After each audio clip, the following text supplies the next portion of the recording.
Лексептек – родительный падеж. Лексептек можно перевести как родительный или принадлежный падеж. Он обозначает, что что-либо или кто-либо принадлежит кому-либо. Сұрақтары, вопросы. Кімнің, ненің, чей, чье или кого, чего. Жалғаулары нің присоединяется после гласных и сонорных м, н, м.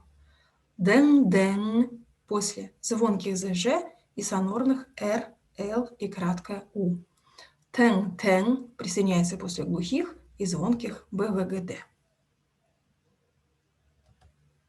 После этого падежа всегда следует слово с притяжательным окончанием третьего лица. Это окончание или сс. Мысалы, например, тетрадь Саши. Первым идет слово Саша, закончилось на гласную, поэтому присоединяется окончание нэн.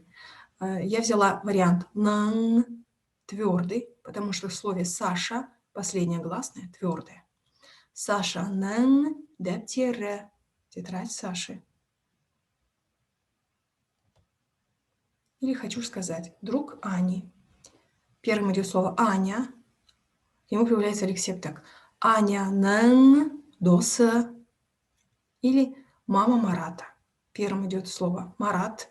Закончилось на глухую, поэтому берем окончание, тоже начинается на глухую. В слове Марат твердый гласный, поэтому окончание также твердое. Мараттың анасы.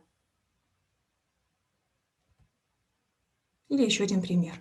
Имя моей мамы. Сперва нужно сказать «моя мама». Анам.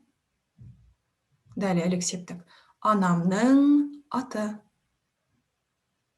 Можно сказать «миның анамның аты», но чаще скажут без местоимения «миның». Анамның аты – имя моей мамы. При помощи этого падежа можно рассказать о своем друге. Имя моего друга Саша.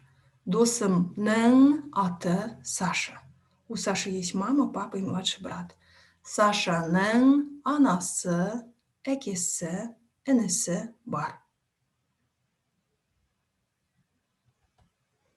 Скрытая форма лексептек существует в названиях. Допустим, хочу сказать город Кустанай. Сперва идет слово Костанай. К нему никогда не прибавляется лексептек, всегда в скрытой форме. А к слову кала по правилу прибавляется третье лицо притяжательной формы. Сс, в нашем случае с. Итак, город Кустанай, Костанай қаласы. Река Тобол, также меняем местами. Тобол, өзені.